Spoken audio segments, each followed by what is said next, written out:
അസ്സലാമു അലൈക്കും വറഹ്മത്തുള്ളാഹി തആല വബറകാതുഹു. ആ റൂമിൽ സഫീർ ഒറ്റക്കാണ്.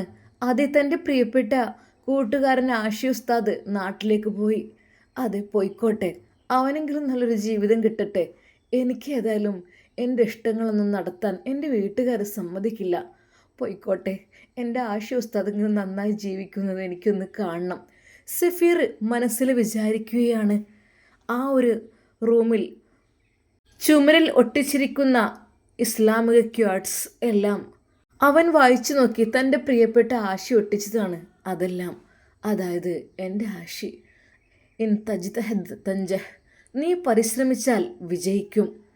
തവക്കൽത്തു അലല്ലാ, അങ്ങനെ എല്ലാത്തിനും അള്ളാഹു കൂടെയുണ്ട്. അങ്ങനെയുള്ള ഒരു മനസ്സിന് പോസിറ്റീവ് എനർജി നൽകുന്ന ഓരോ വാക്യങ്ങൾ അറബിയിൽ അങ്ങനെ ഒട്ടിച്ചിട്ടുണ്ട് ചുമരിലൊക്കെ. ശരിക്കും അതെല്ലാം കാണുമ്പോൾ അള്ളാഹു ഉണ്ടല്ലോ എൻ്റെ വിജയങ്ങൾക്ക് എന്ന് മനസ്സിൽ തോന്നിത്തുടങ്ങും. അതാ മേശപ്പുറത്ത് തൻ്റെ ഫോണിരിക്കുന്നു.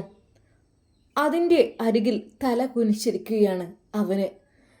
എന്തിനായി ഫോണൊക്കെ അല്ലേ എന്നുള്ള രീതിയിൽ അവൻ അലക്ഷ്യമായി അതിലേക്ക് നോക്കി. അതെ, അവൻ്റെ കണ്ണുകൾ ചുവന്നിരിക്കുന്നു. അവൻ്റെ മനസ്സിൽ ഒരേ ഒരു പേര് മാത്രം, റിസ്വാന. റിസ്വാൻ, റബ്ബേ, എനിക്കവളെ നഷ്ടമാകരുതേ എന്നുള്ള പ്രാർത്ഥന മാത്രമായിരുന്നു അവൻ്റെ മനസ്സിൽ. അവൻ കൈകളുയർത്തി ദുആ ചെയ്യുന്നു. പക്ഷേ മനസ്സിൻ്റെ ഉള്ളിൽ വേദന മാത്രമാണ്, ഒരു സന്തോഷവുമില്ല. കാരണം മറ്റൊന്നുമല്ല. എടാ, നീ അവളെ എങ്ങനെ കെട്ടിയാലുണ്ടല്ലോ, ഈ വീടിൻ്റെ പടി നീ ചവിട്ടി പോരുത്, നിന്റെ കാറുകൾ ഞാൻ വെട്ടിയൊടിക്കും. അതെ, ഉമ്മയുടെ ആ ഒരു വാക്കുകൾ ചെവിയിൽ പതിയാണ്. ആശയുടെ ഉമ്മയൊക്കെ എത്ര സ്നേഹത്തോടു കൂടിയാണ് റബ്ബേ അവനോട് പെരുമാറുന്നത്. മോനെ, തേനെ എന്നൊക്കെ വിളിച്ച്. അതൊന്നും വേണ്ടില്ലായിരുന്നു. ഉമ്മയുടെ ആ ഒരു ദേഷ്യം, അത് കേട്ടത് മുതൽ മനസ്സ് പിളർന്നു പോയി. പക്ഷേ ഉമ്മയുടെ വാക്ക് കേൾക്കാതെ എന്തെങ്കിലും ചെയ്തു കഴിഞ്ഞാലോ, ഉമ്മ നമുക്കെതിരായി പ്രാർത്ഥിച്ചു കഴിഞ്ഞാൽ അത് വലിയ കേടാണല്ലോ. അവൻ്റെ മനസ്സിൻ്റെ ഉള്ളിൻ്റെ ഉള്ളുവല്ലാതെ നീറിപ്പുകയുകയാണ്. എന്തായാലും വേണ്ടില്ല, ദീന് പഠിക്കാൻ വേണ്ടി വന്നതല്ലേ, അള്ളാഹു എനിക്കെന്തൊരു വഴി കാണിച്ചു തരും. ഇവിടെ നിൽക്കല്ലേ റിസ്വാന. അവളെ മറ്റൊരു വിവാഹത്തിന് വേണ്ടി നിർബന്ധിക്കാൻ എനിക്കൊരിക്കലും താല്പര്യമില്ല. പക്ഷേ അവൾക്കും വേണ്ട ഒരു ജീവിതം എൻ്റെ വീട്ടിലേക്ക് കൊണ്ടുപോയാൽ അവളെ വെച്ചേക്കില്ലെന്നുള്ള കാര്യം ഉറപ്പാണ്. എന്നാൽ അവസാനമായി നമ്മുടെ സഫീർ ഒരു തീരുമാനമെടുക്കുകയാണ്. ഫോൺ എടുത്തു, കോണ്ടാക്ട് ലിസ്റ്റിൽ സ്ക്രോൾ ചെയ്തു. റിസ്വാന വക്കീൽ. വിരലുകൾ കുലുങ്ങുന്നു. എന്താണ്? എല്ലാം ഒന്ന് പറയണം, എനിക്ക് അവളോട് തുറന്നു പറയണം. അവൻ സ്വയം പറഞ്ഞു. നിനക്ക് നല്ലൊരു ജീവിതം വേണം, നീ എനിക്ക് വേണ്ടി കാത്തിരിക്കണ്ട. കണ്ണീരോടെ അവനത് ഡയൽ ചെയ്യാൻ പോവുകയാണ് വാട്സപ്പിൽ. ശരിക്കും എന്തെന്നറിയില്ല, മനസ്സിൻ്റെ ഉള്ളിൻ്റെ ഉള്ളിൽ വല്ലാതെ വേദനിക്കുന്നു. റബ്ബേ, അവളോടെല്ലാം ഞാൻ തുറന്ന് പറയേ, അല്ലാതെ എൻ്റെ വീട്ടുകാർ സമ്മതിക്കാതെ ഞാൻ എങ്ങനെ? അവൻ പടച്ച റബ്ബിലേക്ക് എല്ലാം അർപ്പിച്ചു. അല്ലാ റബ്ബേ, നീ കാണുന്നുണ്ടല്ലോ എല്ലാം. എന്നാൽ അതാ അവൻ ആ മെസ്സേജ് ടൈപ്പ് ചെയ്യുന്നതിനിടയിൽ വാതിലിൽ അപ്രതീക്ഷിതമായി ഒരു മുട്ട് കേൾക്കുന്നു. സഫീർ ഞെട്ടി. ഇപ്പോൾ ആരപ്പത് ഈ സമയത്ത്? ആഷി പോയി, പിന്നെ പാരാ മുട്ടാനീ വാതില്? അത് ഇനി മാറിയതായിരിക്കോ? വീണ്ടും മുട്ട് കേൾക്കുന്നു. അവൻ പെട്ടെന്ന് തന്നെ കണ്ണീർ തുടച്ചു. വാതിലിനടുത്തേക്ക് നടക്കുകയാണ്. പഠിച്ചോനെ, മനസ്സിൽ തോന്നിപ്പോയി, റബ്ബേ, ഒറ്റയ്ക്കിരുന്ന് കരയണമെന്ന് വിചാരിച്ചതാണ്. റബ്ബേ, നീയും ഞാനും മാത്രം മതി എനിക്ക്. എൻ്റെ സങ്കടങ്ങളെല്ലാം കേൾക്കാം. പടച്ച റബ്ബേ, നീയുണ്ടല്ലോ, വേറെ ആരും എനിക്ക് വേണ്ടല്ല. ഒറ്റയ്ക്കിരിക്കണം എന്നായിരുന്നു മനസ്സിൽ വിചാരിച്ചിരുന്നത്. പക്ഷേ വാതിലിന് മുട്ടുമ്പോൾ തുറക്കാതിരിക്കാൻ വയ്യല്ലോ. അങ്ങനെ അതാ അവൻ എഴുന്നേറ്റു. വാതിൽ മുട്ടുകയാണ്. പഠിച്ചോനെ, എന്നെ കണ്ടാൽ ആളുകൾ എന്ത് വിചാരിക്കും? ആരായിരിക്കും? എന്നാൽ സഫീർ അതാ വാതിൽ തുറക്കണ്.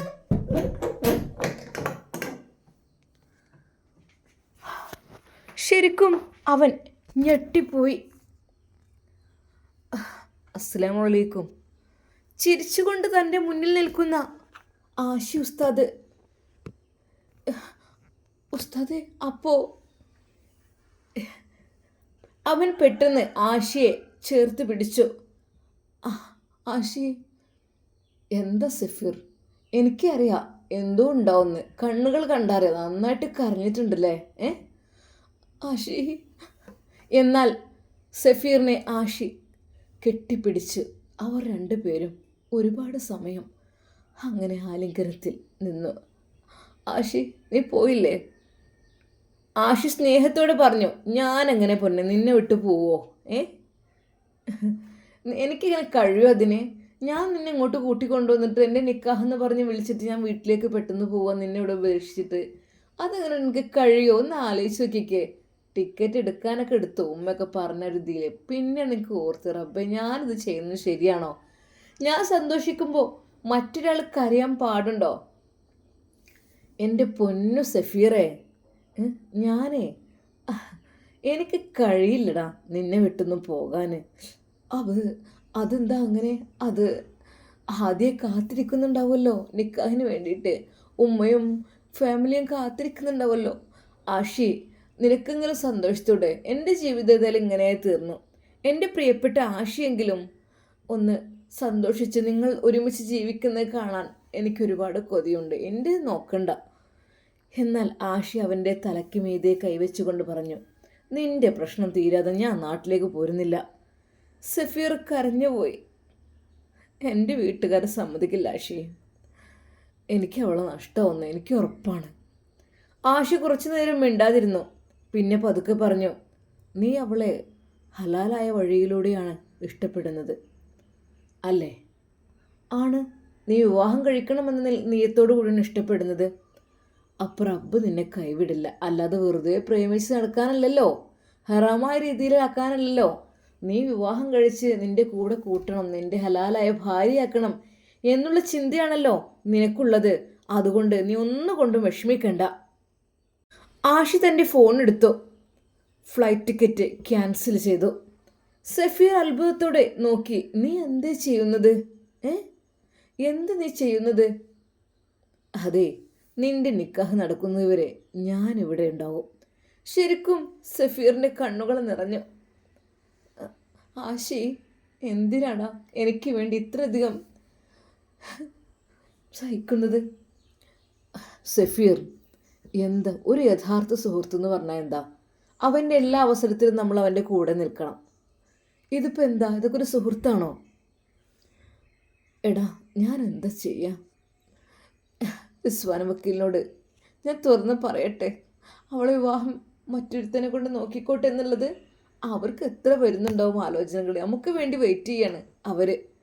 എന്നാൽ പെട്ടെന്ന് ആഷി പറഞ്ഞു, സഫീർ, ആദ്യം നമ്മൾ ദുആ ചെയ്യും അള്ളാഹുവിനോട്. അങ്ങനെയാണല്ലോ നമ്മൾ ഉസ്താദ് നമ്മളെ പഠിപ്പിച്ചത്.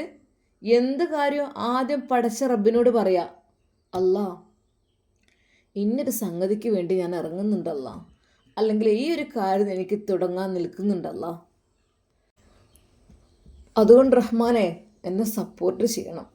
ആദ്യം നമ്മൾ എന്തും നമ്മളെ സൃഷ്ടിച്ച പടച്ച റബ്ബിനോട് അങ്ങോട്ട് പറയാം. ഇത് എന്തുട്ടോ, ഒരു ഭക്ഷണം ഉണ്ടാക്കുകയാണെങ്കിൽ അല്ലെങ്കിൽ ഒരു യാത്ര പോവുകയാണെങ്കിൽ, പടച്ചോനെ ഞാനിങ്ങനെ ഒരു ഫുഡ് ഉണ്ടാക്കുന്നുണ്ടല്ല, നീ ശരിയാക്കി തരണേ അല്ല. കാരണം നമുക്കൊന്നും കഴിയാത്തതാണ്, നമ്മളെ കൊണ്ടൊന്നും കഴിയൂല. ഞാൻ അത് ചെയ്തു, അവളുണ്ടായത് കൊണ്ട് ചെയ്തു, അങ്ങനെയല്ല. പടച്ച റബ്ബ് തന്ന കഴിവ് കൊണ്ട്, അത് നമ്മൾ എപ്പോഴും ഈ പറയുന്നത് ഞാനല്ല, ഒരിക്കലും ചെയ്യുന്നത് ഞാനല്ല, കേൾക്കുന്നത് നിങ്ങളല്ല. അതൊക്കെ അള്ളാഹുവിൻ്റെ അനുഗ്രഹങ്ങൾ കൊണ്ടാണ്. പടച്ച റബ്ബ് തന്ന ചെവിയാണ്.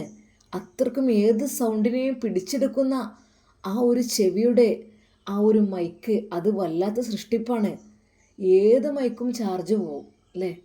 അത് കുത്തിയിടണം 2-3 ദിവസം കൂടുമ്പോഴെങ്കിലും ഒക്കെ അങ്ങനെയാണല്ലോ. പക്ഷെ നമുക്ക് അള്ളാഹു നൽകിയ ഈ ഒരു ശബ്ദം, നമുക്ക് അള്ളാഹു നൽകുന്ന കേൾക്കാനുള്ള ഒരു കഴിവ്, അതൊക്കെ ഫ്രീ ആയിട്ടാണ്. നമുക്ക് പടച്ച റബ്ബിനോട് ശുക്ർ ചെയ്യണം. അത് മാത്രമേ നമുക്കുള്ളൂ. അല്ലാതെ ചാർജ് ഇടുകയോ ഒന്നും ചെയ്യേണ്ട ആവശ്യമില്ല. ഒക്കെ ഓട്ടോമാറ്റിക്കലി അള്ളാഹു എല്ലാം സെറ്റാക്കി വെച്ചിട്ടുണ്ട്. അപ്പോൾ എന്ത് വേണം, നമ്മൾ ആദ്യം പടച്ച റബ്ബിനോട് എന്തൊരു കാര്യവും പറയണം. എന്നിട്ട് അതിനെക്കുറിച്ച് സംസാരിക്കുന്ന രീതിയിൽ നമുക്ക് സംസാരിക്കാം. പിന്നീട് അതിനോട് ശ്രമിക്കണം. ഇൻ തജ്തഹിദ് തൻജഹ് എന്നാണല്ലോ, നീ പരിശ്രമിച്ചാൽ വിജയിക്കും. സഫീർ, നിൻ്റെ ഫ്രണ്ടിലുള്ള ചുമരിലേക്ക് നോക്ക്. പെട്ടെന്നാണ് സഫീർ അങ്ങോട്ട് നോക്കിയത്. അതെ, തൻ്റെ ആഷി ഉസ്താദ് എഴുതി വെച്ച ഒരുപാട് ഇസ്ലാമിക് തോട്ട്സ്, അതായത് ഇസ്ലാമിലുള്ള ഒരുപാട് പവറുകളുള്ള ഓരോ വാക്കുകൾ. ശരിയല്ലേ?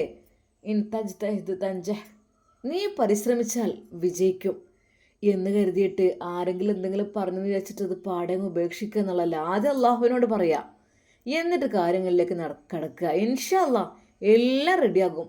ഇത് എന്നല്ല എന്തും. ഇനി നമ്മുടെ മക്കളുടെ പരീക്ഷയാണെങ്കിലും, അല്ലെങ്കിൽ നമ്മൾ എന്തെങ്കിലും ഒരു പുതിയ സംരംഭം, പുതിയ വീട്, പുതിയ ബിസിനസ്, എന്ത് പുതിയ വാഹനം, അള്ളാഹുവേ ഇത് ഞാൻ എടുക്കാൻ കേട്ടോ, റബ്ബേ ഇനി ഞാൻ തുടങ്ങാൻ കേട്ടോ എന്ന് പഠിച്ചവനോടൊന്ന് ഏൽപ്പിക്കുക. ഫസ്റ്റ് ആദ്യം സൃഷ്ടാവിനോട് പറയുക, എന്നിട്ട് സൃഷ്ടാവിനോട് പറഞ്ഞ് ഉണ്ടാക്കിയ ആളോട് ആദ്യം പറയണ്ട, എന്നാൽ അവർക്കൊരു സന്തോഷം ഉണ്ടാവുള്ളൂ. സൃഷ്ടാവിനോട് പറഞ്ഞിട്ട് പിന്നെ സൃഷ്ടികളോട് പറഞ്ഞു കഴിഞ്ഞാൽ ഇൻഷാ അല്ലാഹ് തീർച്ചയായും അള്ളാഹു അതിനൊരു ഉത്തരം നൽകിയിരിക്കും. ശരിക്കും ആഷി ഉസ്താദിൻ്റെ ആ ഒരു പോസിറ്റീവ് എനർജി നൽകുന്ന വാക്കുകൾ സഫീറിൻ്റെ ഹൃദയത്തെ പിടിച്ചൊന്ന് കുലുക്കി. തനിക്ക് ഇങ്ങനെയൊരു കൂട്ടുകാരനെ കിട്ടിയതിൽ പടച്ച റബ്ബിനോട് ആദ്യം തന്നെ ശുക്ർ ചൊരിഞ്ഞു. അൽഹംദുലില്ലാഹ് ഹംദൻ കസീറൻ ത്വയ്യിബൻ മുബാറക്കൻ. പിന്നെ ഞാൻ പറഞ്ഞല്ലോ, ആദ്യം നമ്മൾ ദുആ ചെയ്യും, പിന്നെ സംസാരിക്കും, പിന്നെ ശ്രമിക്കും. ആരോട്? നിൻ്റെ ഉമ്മയോട്, അവരുടെ വീട്ടുകാരോട്. സഫീർ പേടിച്ചു. അവർ കേൾക്കില്ല ആഷി ചിരിച്ചു. ഹൃദയം മാറ്റുന്നത് നമ്മളല്ല, പടച്ച റബ്ബാണ്. ആഷി ചിരിച്ചു. ഹൃദയം മാറ്റുന്നത് നമ്മളല്ല കേട്ടോ, പടച്ച റബ്ബാണ്. എന്നാൽ ഇതിനിടെ റിസ്വാന വക്കീലിൻ്റെ വീട്ടിൽ അവളും കരയുകയാണ്. അതെ, പെണ്ണ് കണ്ടുപോയി, അതൊക്കെ ശരി തന്നെയാണ്. അതിനുശേഷം സഫീർ വിളിക്കുന്നില്ല, ഉപ്പയെയും വിളിക്കുന്നില്ല, എന്നെയും വിളിക്കുന്നില്ല. അവളുടെ പിതാവ് നോക്കുന്നു. ചോദിച്ചു, ഉപ്പ, മോളെ നിനക്ക് അവനെ ഇഷ്ടമായോ? റിസ്വാന വക്കീൽ മിണ്ടാതെ കരഞ്ഞു. കാരണം ശരിയാണ്, ഇവിടുന്ന് പോയി എന്നല്ലാതെ അവർ പിന്നെ കാര്യമായിട്ടൊന്നും പറഞ്ഞിട്ടില്ലല്ലോ. സത്യം പറഞ്ഞാൽ സഫീറിന് എന്ത് പറ്റി എന്നുള്ള ടെൻഷൻ ഉണ്ടായിരുന്നു അവൾക്ക്. അന്ന് രാത്രി, അതെ, ആ സമാധാനമുള്ള വീട്ടിൽ. പക്ഷേ അന്ന് സമാധാനമില്ല, സന്തോഷമില്ല.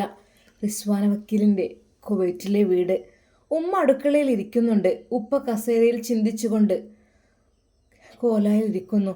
ഉമ്മ പതുക്കെ പറഞ്ഞു, അതേ പിന്നെണ്ടല്ലോ, ആ വിളിച്ചില്ലല്ലോ. ഉപ്പ നിശബ്ദമായിരുന്നു. അവരിവിടുന്ന് പോയതിനു ശേഷം പിന്നെ ഒന്നും പറഞ്ഞതുമില്ല. അതെ, അവർ നാട്ടിലേക്ക് പോയിട്ടുണ്ടാവും. പഠിച്ചോനെ. ഒരു നിമിഷം മൗനം.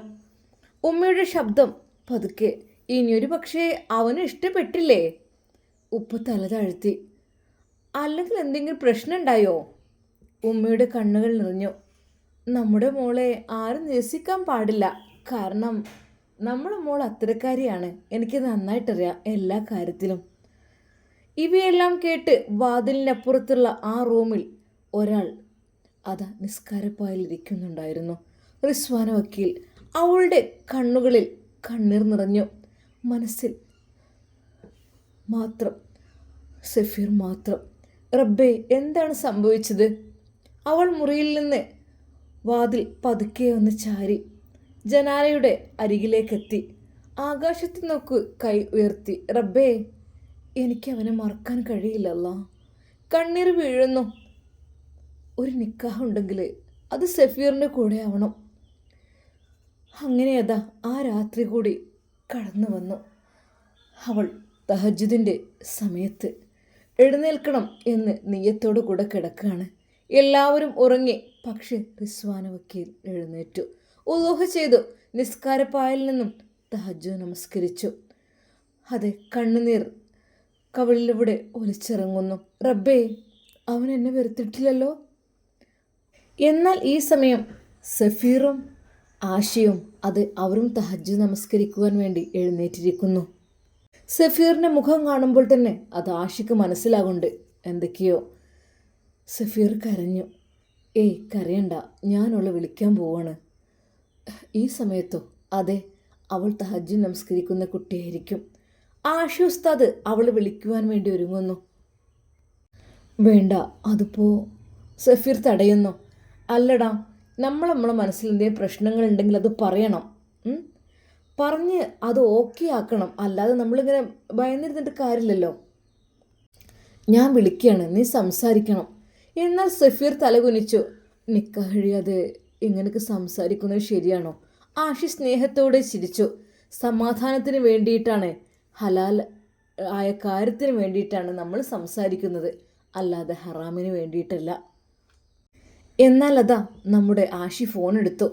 റിസ്വാന വക്കീലിൻ്റെ കോണ്ടാക്റ്റ് എടുത്തു. സഫീർ അവനെ നോക്കി. ഹൃദയം ശക്തമായി ഇടിക്കുന്നു. വിളിക്കണ്ട ആഷി, ഇനിയിപ്പോൾ ഈ സമയത്തൊന്നും. ആഷി പറഞ്ഞു, ഇത് നിന്റെ കഥ മാത്രമല്ല, അവളുടെ ഹൃദയവും ഇതിലുണ്ട്. എന്നാൽ അതാ ആ നിമിഷം തന്നെ അവളുടെ ഫോണിലേക്ക് വിളിക്കുന്നു. റിങ് ചെയ്യുന്നു. റിസ്വാന വക്കീൽ തഹജ്ജുദ് നമസ്കാരം കഴിഞ്ഞിരിക്കുകയാണ്. Phone vibrate. അവൾ നോക്കി, അൺനോൺ നമ്പർ. ഹൃദയം വേഗം ഇടിച്ചു. പഠിച്ചോനെ, ഈ ഒരു സമയത്ത് ഇതിപ്പോൾ ആരാ? അവൾ ഫോൺ എടുത്തു.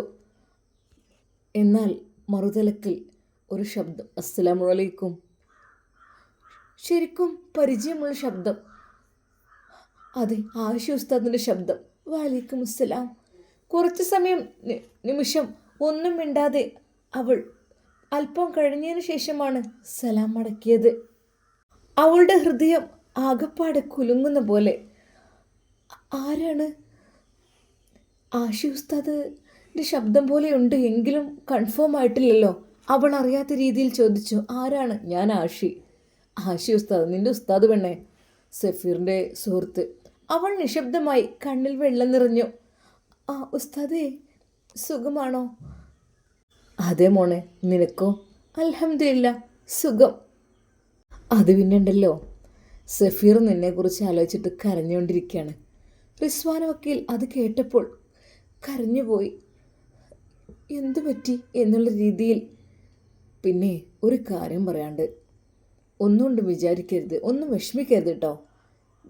നീ വിഷമിക്കാൻ വേണ്ടിയിട്ടല്ല ഇത് പറയുന്നത്, നമുക്കത് ഹലാലാക്കുവാൻ വേണ്ടിയിട്ടാണ്. റിസ്വാന വക്കീലിനോട് നേരിട്ട് തന്നെ ആഷി കാര്യങ്ങൾ പറയുന്നു. അത് പിന്നുണ്ടല്ലോ, അവൻ്റെ വീട്ടുകാർ സമ്മതിക്കുന്നില്ല. ഒരു നിമിഷം പൂർണ്ണ നിശബ്ദം. അതെ, റിസ്വാന വക്കീൽ മിണ്ടാൻ കഴിയാതെ കരഞ്ഞു. എങ്കിലും അവൾ വിതുമ്പിക്കൊണ്ട് പറഞ്ഞു, എനിക്കറിയാമായിരുന്നു എന്തോ പ്രശ്നമുണ്ടെന്ന്. എന്നാൽ ആഷി അതാ റിസ്വാന വക്കീലിനെ ഓട് പറയുകയാണ്, ഞാൻ ഫോൺ കൊടുക്കാം. ഒരു നിമിഷം അവൻ വിറക്കുന്ന കൈകളോടെ അതാ റിസ്വാന വക്കീലിൻ്റെ ഫോൺ എടുത്തു. ഹലോ റിസ്വാന. രണ്ടുപേരും ഒന്നും പറഞ്ഞില്ല. അവൻ്റെ ആ ഒരു ശബ്ദം മാത്രം. പക്ഷേ അവരുടെ ശ്വാസം മാത്രം പരസ്പരം അങ്ങോട്ടും ഇങ്ങോട്ടും കേൾക്കുന്നു.